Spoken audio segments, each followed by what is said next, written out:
lanjut ke capture yang terakhir. Sebenarnya di sini cuman ada 5 poin yang bakalan Aidil baca dan kasih insight dari sudut pandang Aidil sendiri tentang kesimpulan buku ini. Kalau teman-teman mau baca, silahkan kunjungi toko buku terdekat dan beli dan baca.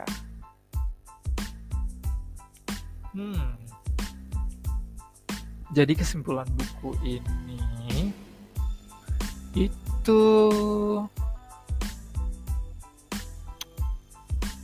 bentar, ngopi dulu. Ayo dong yang ada kenalan produk kopi.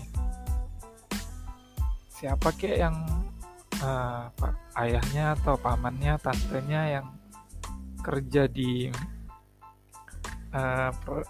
perusahaan produk kopi, bisa kali masuk di iklannya podcast Aidil.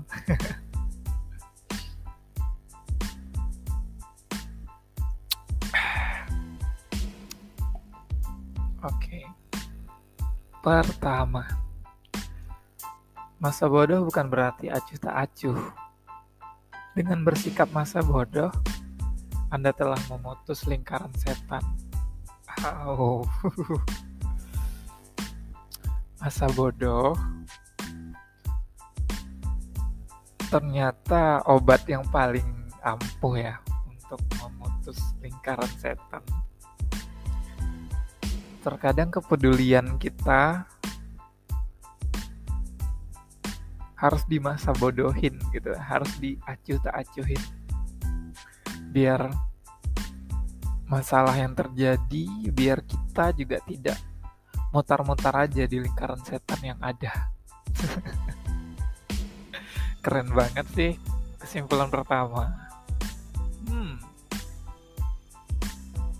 Kesimpulan kedua, penghargaan diri yang tinggi diperoleh dari mereka yang bersikap apa adanya dalam kehidupan dan mampu melihat bagian negatif dari diri Anda sendiri. Aduh, mohon maaf ya teman-teman pendengar podcast Aidil dimanapun berada, baik yang mau dengarnya pagi, siang, sore, malam, atau pagi lagi. Aidil recordnya itu kan kebetulan Aidil tinggal di dekat jalan raya, jadi harap maklum kalau ada suara kendaraan lalu lalang. Bahkan ini Aidil recordnya itu di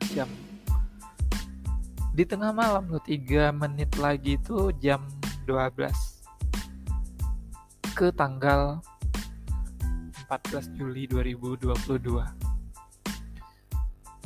Nah, kenapa Aidil makin rajin ngupload di YouTube dan juga makin rajin konten? Karena Aidil punya target mau bikin studio. Nah, jadi dari studio itu nanti Aidil bisa konten lebih tenang. Kenapa? Karena bisa buat ruang kedap suara. Jadi teman-teman pendengar podcast Aidil nggak keganggu dengan suara-suara dari luar gitu. Ya, semoga kesampaiannya bikin studionya dan lebih semangat konten lagi. Walaupun belum sempat ngerasain hasilnya, setidaknya ngemodalin terus biar tetap bisa konten. Ketiga, Anda perlu membuat pilihan dalam memindahkan kepedulian terhadap sesuatu yang lebih penting dan sesuai dengan energi Anda. Setuju banget. Kita punya keterbatasan, kita harus tahu nilai negatif dari diri kita, kelemahan kita lebih tepatnya. Sehingga kalau misalnya kira-kira sesuatu itu tidak terlalu penting untuk kita, ya skip aja. Dan kita harus sesuaikan juga dengan energi yang kita punya. Nggak perlu insecure dengan society yang ada. Kalau memang kita tidak sanggup, kalau memang kita merasa tidak pantas, Lebih baik kita pilih jalan dari kata hati kita daripada harus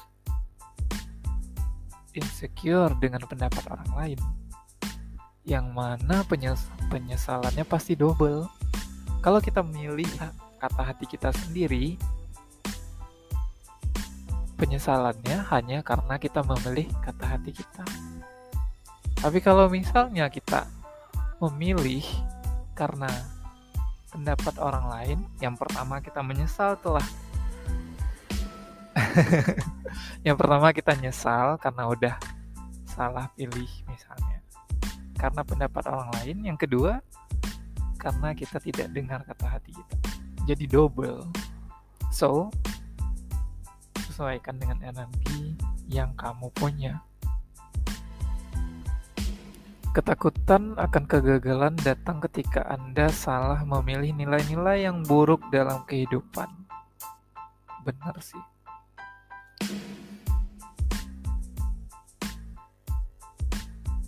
Makanya kayak lingkungan yang suportif itu kayak privilege juga sih sebenarnya. Jadi nggak hanya dari keturunan orang kaya, dari keturunan orang hebat. Lingkungan yang suportif itu sangat-sangat punya pengaruh yang besar untuk kesuksesan seseorang. Jadi hadirnya buku Seni Untuk Bodoh Amat ini sedikit membantu orang-orang yang terjebak di lingkaran setan pastinya. So, lawan ketakutanmu dengan memilih nilai-nilai yang baik dalam kehidupan. Dan yang kelima, terakhir, kesimpulan dari buku ini, menemukan makna hidup dengan menolak alternatif yang ada, menyempitkan kebebasan, menentukan pilihan untuk berkomitmen, satu keyakinan atau satu orang. Itu bagian dari pencarian, bagian dari kita mencari kebebasan. Akhirnya selesai ideal. Sharing, baca-baca cerita-cerita tentang seni untuk sebuah seni untuk bersikap bodoh amat. Sampai jumpa di konten berikutnya, teman-teman. Mari ngobrol, mari cerita.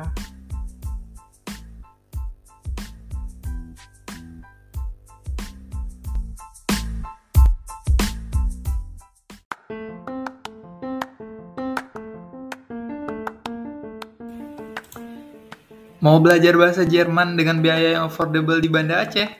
Kui kepoin @deutschprivat.aceh @DEUTSCHPRIVAT.ACEH. Mau privat boleh, mau belajar kelompok juga boleh, dipanggil ke rumah boleh, atau mau sambil nongki di kafe juga boleh. Info lebih lanjut hubungi 082160201355. Buruan, jangan sampai full booking.